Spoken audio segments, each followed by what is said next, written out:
এই মুহূর্তের সবচেয়ে বড় খবর, সিপিআইএম এর প্রার্থী একেবারে তরুণ থেকে তুর্কি। আপনারা জানেন যে দীপশিতা ধর এবার রাজ্য রাজনীতিতে একটা বড় কি চমক দেখাবে। বামেরা কি পারবে সেই রকম ফ্যাক্টর হতে? বামেদের দরকার ভোটের পার্সেন্টটা, বামেদের ভোটের শতাংশটা যদি বেড়ে যায় তাহলে আগামী নির্বাচনটা, তারপরের নির্বাচনটা বামেদের পক্ষে সহজ হতে পারে বা কঠিন হবে না বলে মনে করছেন রাজনৈতিক মহল। এবার কিন্তু বামেরা নিজেদের পায়ে দাঁড়িয়ে শক্তি মজবুত করতে পারে।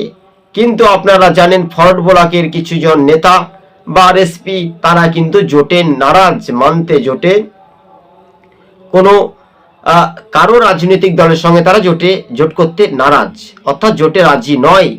কিন্তু এবার সিপিএম যখন সমবায় ভোটে জয়লাভ করেছিল তার উল্টো চিত্র আমরা দেখতে পাচ্ছি যে 2026-এর বিধানসভা ভোটে সিপিআইএম এর প্রার্থীর তালিকায় নতুন চমক আসতে পারে মীনাক্ষী মুখার্জি থেকে দীপশিতা ধর।